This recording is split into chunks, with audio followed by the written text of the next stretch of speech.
I like this comment. Let's start off with a good comment today, Alan. Kevin saying, "Is this the part when I should complain that my free content hasn't started yet?" Evidently. Yes, it Evidently. is. Send it to what is it? Send it to the complaints department upstairs. We'll All file it right. under I don't give a damn. All right, here we are today on the Metal Voice. We're going to Are we review. really? Are Yes, we yes. really? Yeah, yeah. Two There's some. classic bands from the 80s, Jim. Eh? And two friends of the show, Queensrÿche, Mr. Todd Latore, and of course Stryper with Mr. Michael Sweet. So long awaited releases. Got Mm-hmm. to have a little preview before they're officially launched. So you want to start with Stryper? Stryper's going to be released October 21st on Frontiers Music SRL, the Oh, hey, final look, this worked out. Look at battle. this. Look at it. You That's got why I knew it. Stryper, I I got knew it. Queensrÿche. We're good. We're I did covered. that on purpose. I did that on purpose. We're covered. I'm covered. Yeah, so we were lucky enough to interview Michael a couple of weeks ago, Mm-hmm. and he was surprised we didn't have a copy of the album, so he took care of that in quick order, Mm-hmm. and we got to listen to it, enjoy it, and now we get a chance to review it for all our viewers out there on the Metal Boys. So we're starting off with Stryper. Let me show a picture of the I don't album. know. You're the one that said you want to do Stryper. Yeah, Stryper. Yeah, here we go. Okay, we'll do Stryper. That's Queensryche, but I'll switch it to Stryper. Bada boom, the final battle. All right, you could start off, Alan. What'd you think? Well, hopefully it's not the final album. Michael's a busy guy. Stryper's his main priority, like you said. Um, the boys seem a little pissed on this one. Like like Michael said, there's a lot of darkness in the world right now, and I think this edgy feeling we get on this album reflects that. So, You know what? This is my takeaway. Like my first impression was this is the yellow and black attack meets soldiers under command. But then I had to sort of rethink this because I kept listening to the album and I go, I think this is the yellow black and black attack meets fallen. You know, it's sort of it's still it's contemporary to the Stryper sound today that but at the same time it's got that edge of that you're talking about of the early days, that yellow and black attack edge. well, That's Michael said, this is probably the most powerful Stryper album. I mean, the last couple of releases have been very powerful, but if you want to talk about aggressive power, I would not disagree.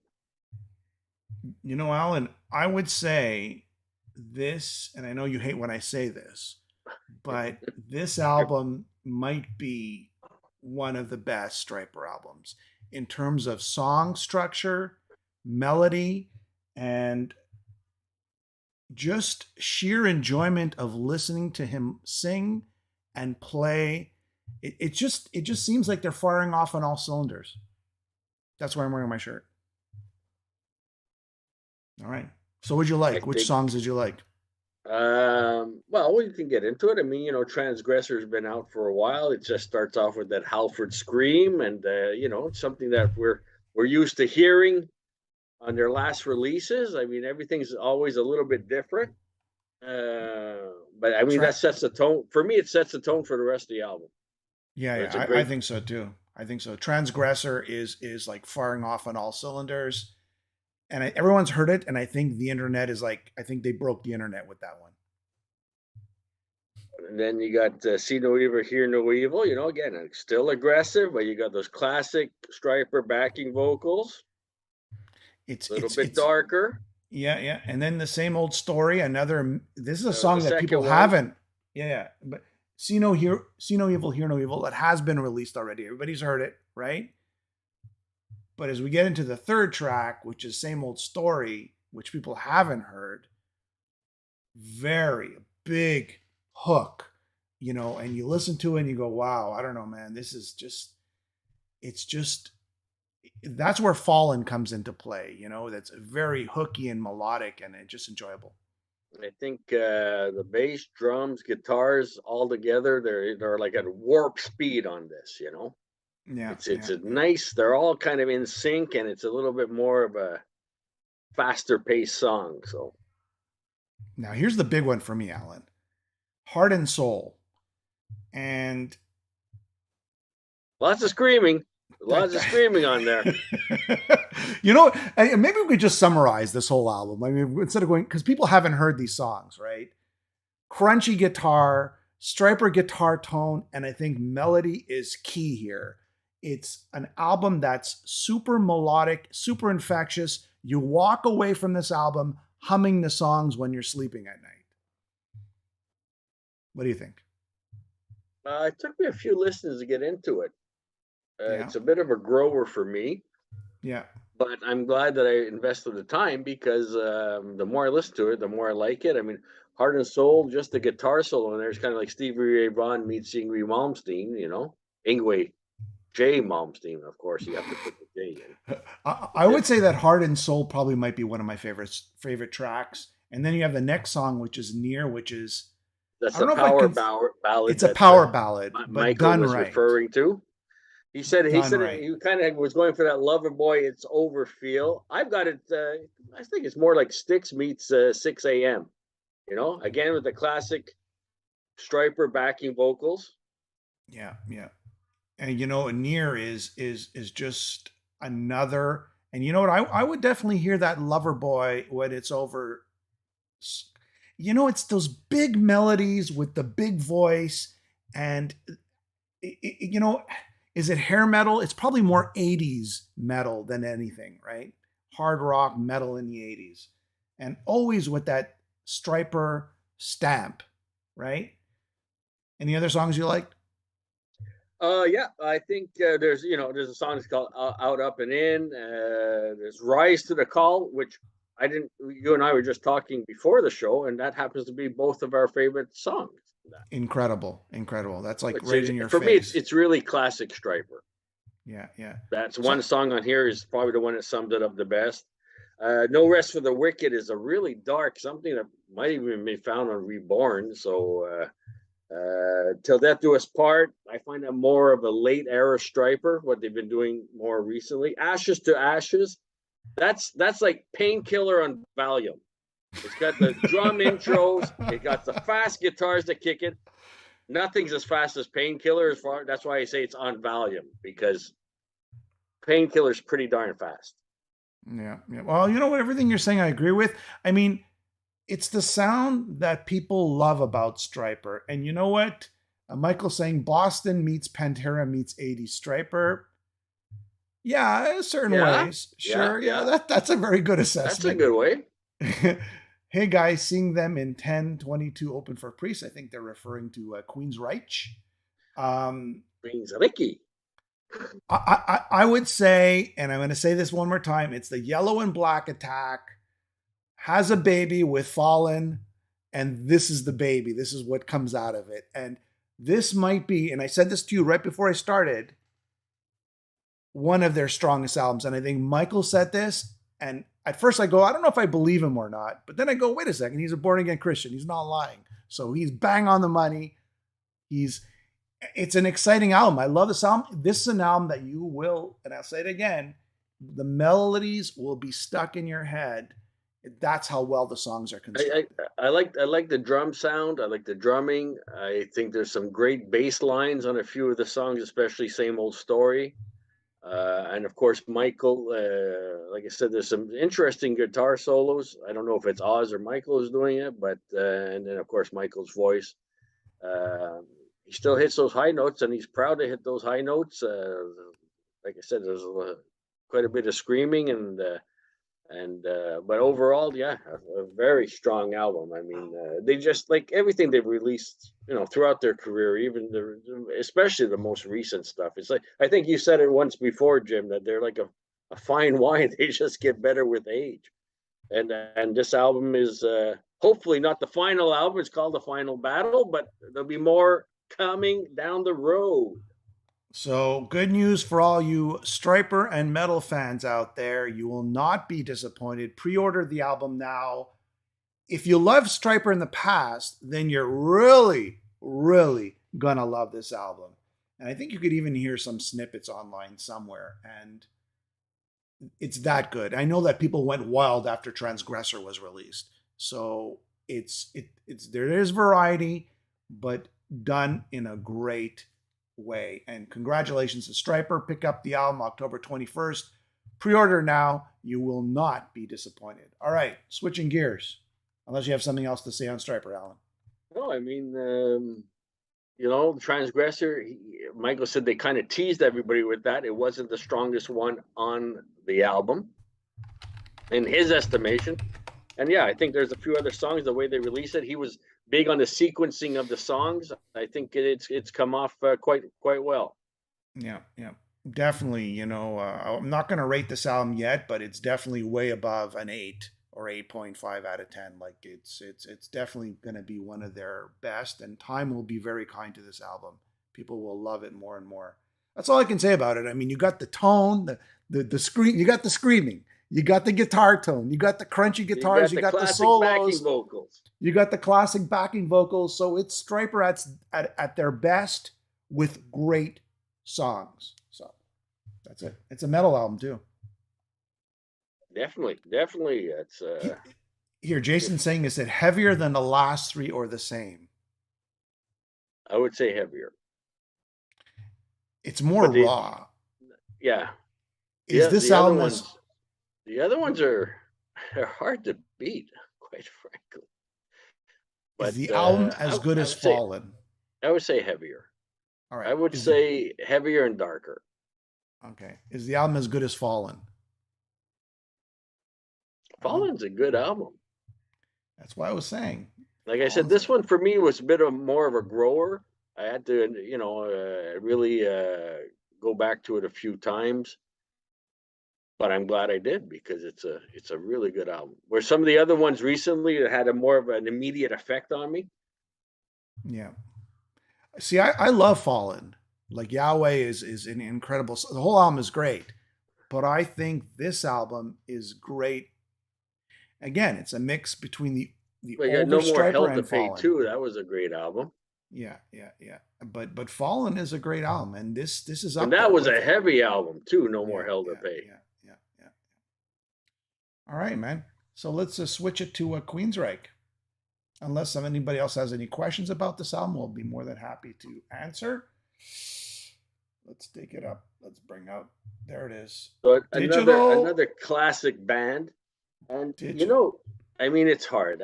You want to keep your classic sound. I think that's something they were very clear ever since Todd joined the band, but you got to sound modern at the same time. You can't sound like you're still in the 80s, and I think they definitely achieved that on Digital Noise Alliance. So I would say it's the most classic sounding Queensryche album in a long time. I'm going to say first, it's going to be released October the 7th. So pre-order the album now. Pick it up on Century Media. All right. That's how I'm going to start it off. Alan, I would agree with you. And this is where I was kind of like mixed. And I'm going to be completely honest with everybody. So we're friends with Todd. We're friends with Michael Sweet. And then they release new albums. Number 1 and 2, Jim. You said number 1 and 2 on guest appearances on the Metal Voice. And then, there's this awkwardness of, I really want to like their album, but what if I don't like it? Then what? Then what do I do, right? But thankfully, these two albums are rock solid. And I told Todd this. I told him this is one of the best Todd La Torre era albums. And I also told him there are many songs on this album that are in the top as songs Queensryche catalog. So if you take all of the Queensryche, the Jeff years and the Todd years, there are songs on this album that qualify as some of the best songs Queensryche has ever written. So if that's clear for everybody. A 16th studio album. Can you believe it? That's a lot of albums. It's a lot of albums. It's hard to write. I enjoyed the little side trips that they did with Jeff, like American Soldier. I know you didn't. No, I didn't like that. We've discussed that in the past, but now we've seen Todd live. I've seen him perform a couple of times, and you're like, that's wow, that's the Queensryche I remember. But Todd also proved on his solo album how many his voices, all the different stylings that he can do, right? And now we got him doing this album, okay, and the previous albums. It's a certain style that fits with this type of music. He can do a lot more with his voice, but I don't want to say the word pigeonholed. That's not the right word, but it's like he's found the sound that goes with this band and these types of songs. Sometimes and you do hear, a lot of the backing vocals. You can hear Todd's. I'm assuming it's him singing the backing vocals as well, but there's a lot of really interesting stuff going on vocally on a lot of these songs. So, and then a lot of them sound like classic. Like for me, if we want to get into it, Jim, I mean, songs like "Lost in Sorrow" or "Behind the Walls." They wouldn't have been out of place on Empire. I mean, when you're talking about a classic sound, that's how strong these songs are. I mean, they go right back to that era. Maybe it's because they pulled out his Marshalls from back in the day and they changed them on every song, so that maybe it lends to that kind of feel because of the amplifiers. But I mean, it really is a fine line to stay relevant and sound modern, but still respect your past. And I think they did a great job on this album doing both. You know, Casey's drumming is like if you take the last song now, Tormentum. Tormentum, What? which Yeah, is Rebel basically Yell. no, we'll get to that in a minute. Tormentum. There's this sort of it's kind of like Queensrÿche meets Judas Priest meets Rage for Order is somewhere like that. It's right. That's got a mind crime feel for me. I mean, it takes me right back to mind crime. But there's this middle section, this jazzy middle section where the drumming is sort of has got these offbeats going, and he's just like, wow, man, this is like some sick drumming, man. You're like Scott Rockenfield, who? It's like, whoa, crap, this is like some serious drumming there. And then you take a song like, which people have not heard, um, Out of the Black. The melody is so strong. If this was the 80s, I can hear that song being played on the radio. That's how strong the melody is. But at the same time, it's complicated where you could consider it prog rock. So there's got so many little nuances, I will say, of that are little stuff that's going on, but it's melodic enough to get some airplay, if that makes Yeah, I want to get sense. to the drumming too. That's a great point, Jim, because I think Scott Rockenfeld is one of our favorite drummers that we both have, and Casey. I mean, he does a great job on this album. So, Scott's definitely got his own style. That's what I would say.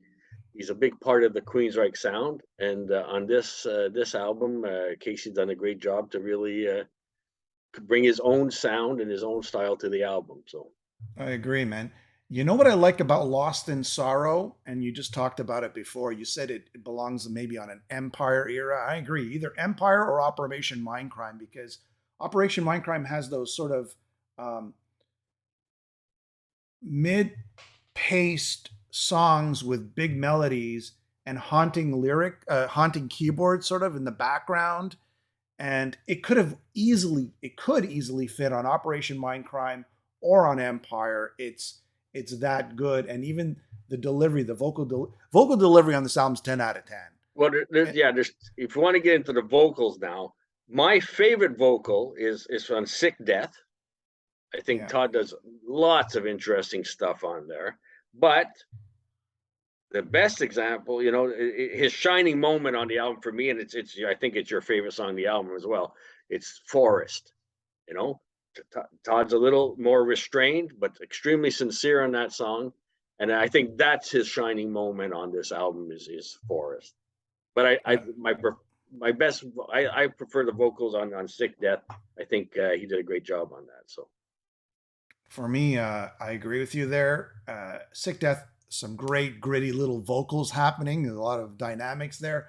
But Forest to me is up there with Silent Lucidity.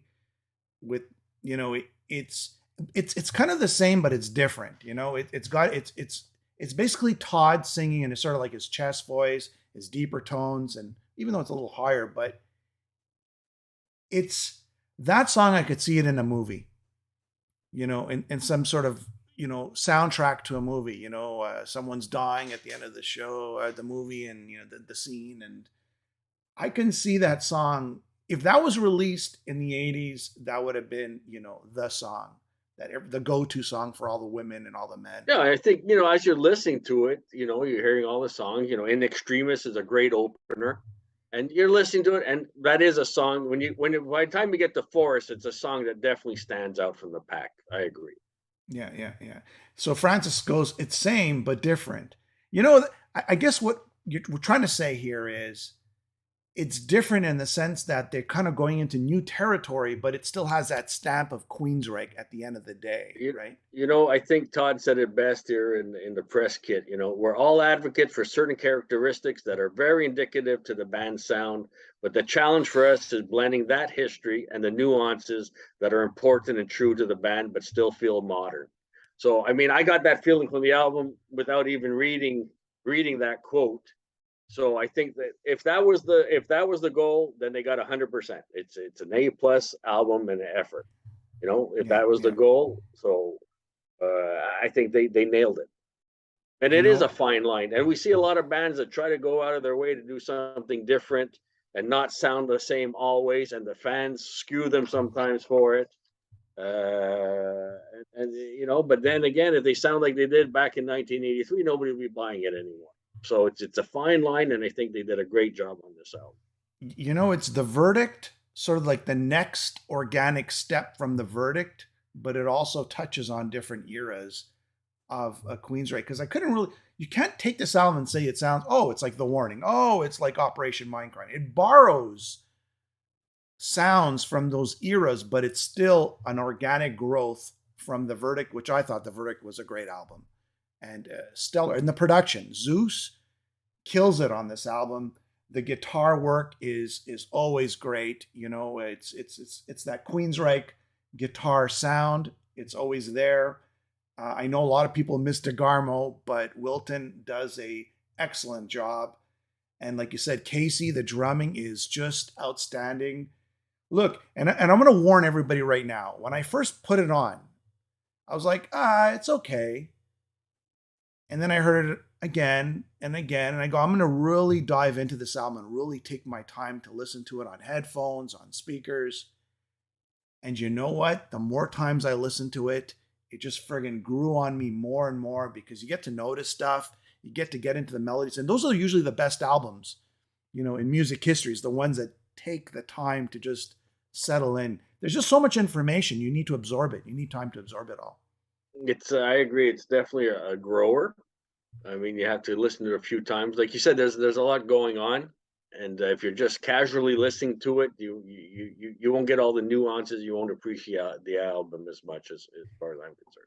I know that's what happened to me. I Yeah, tend to put that's it on, exactly what and happened to me. while Yeah. I'm working, I'll listen to something in the background, and you're not really paying attention. Like, oh, that song, what happened there? And you want to go back and revisit it a few times. So, And but they're all, like you said, "Lost in Sorrow" for me, the way that song ends, where it would fit, it would not be out of place on Empire. That's for sure. I asked Todd, what is, like, he hits these really high notes at the end of Lost in Sorrow. I go, what note is that? He goes, I don't know.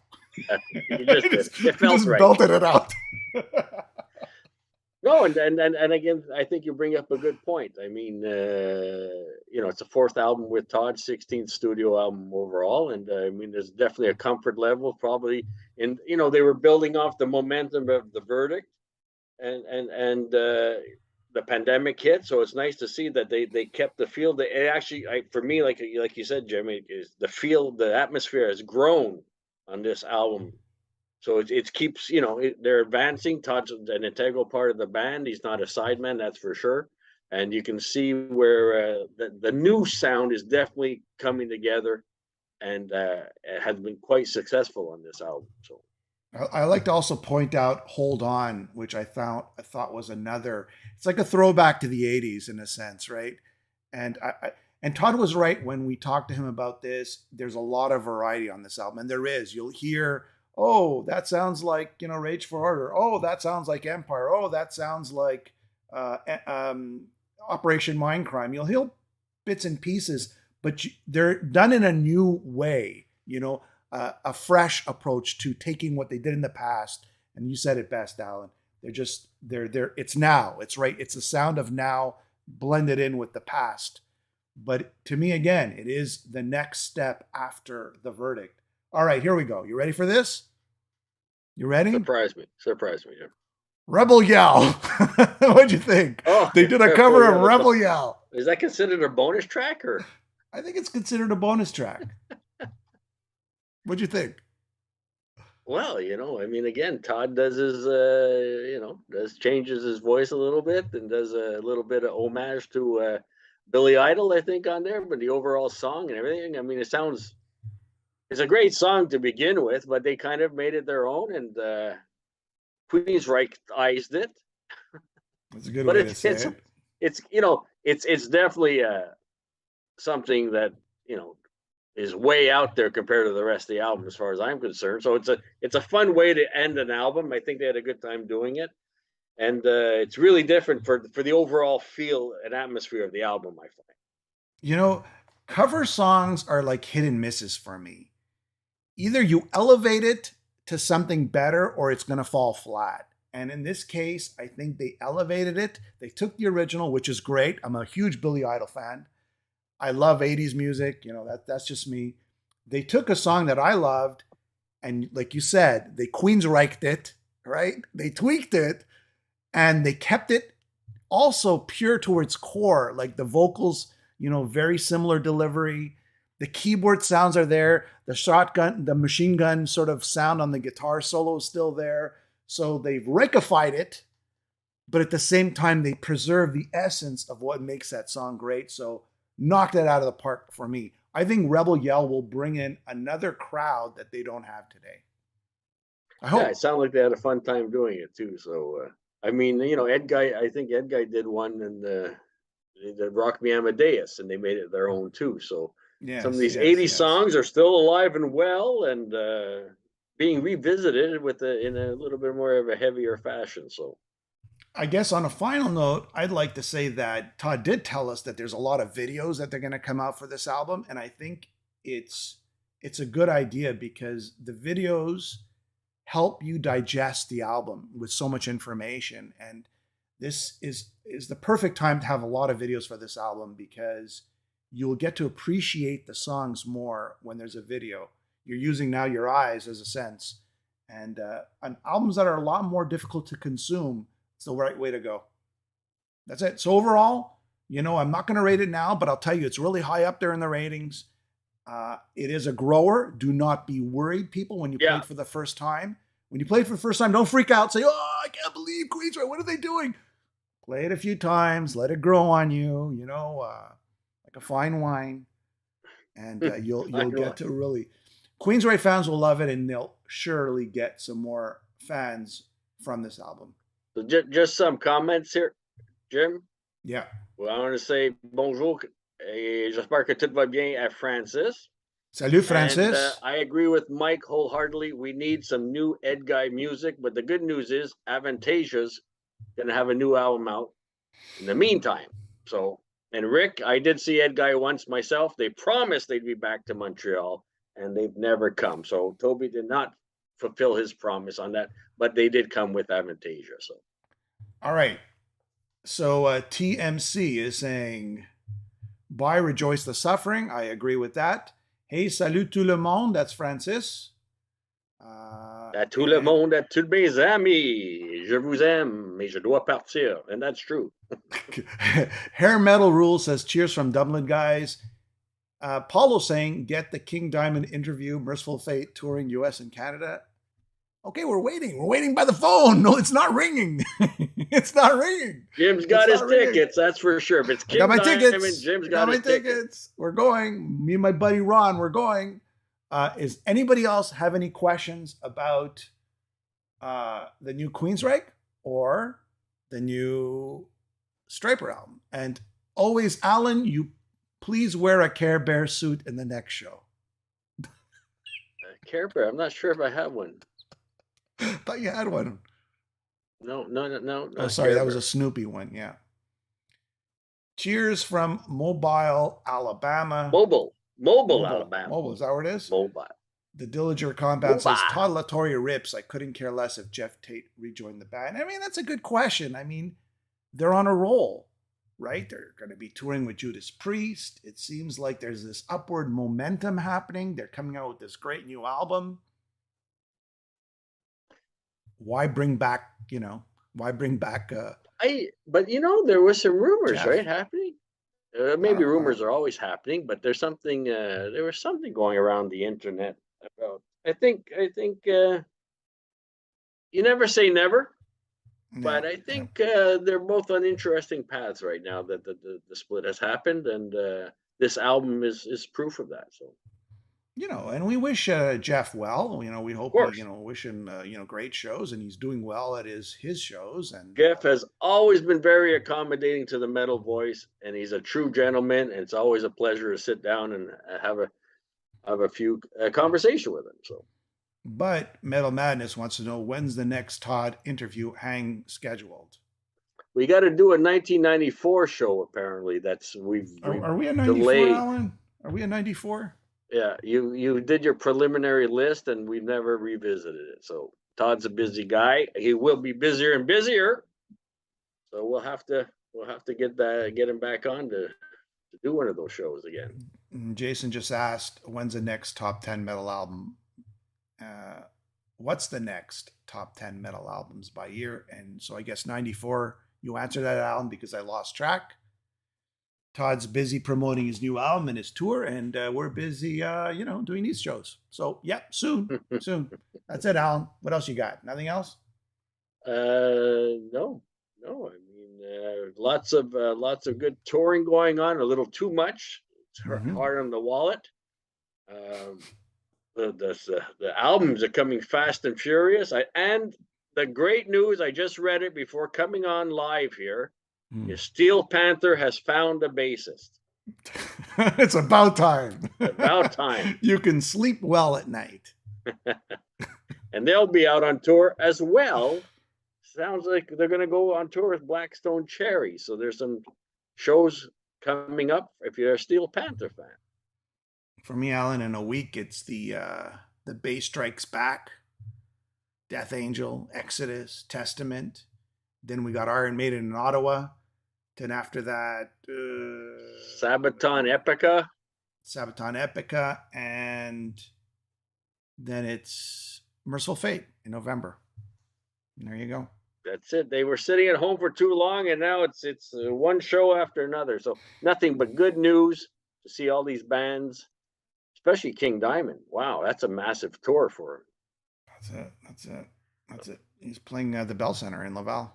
So stay tuned to the Metal Voice. Thank you for tuning in, and we'll have to review as much as we can all those shows we just named. So yeah, and you know what? On a last note, stay tuned for Sabaton interview coming up next. All right, guys. Thanks.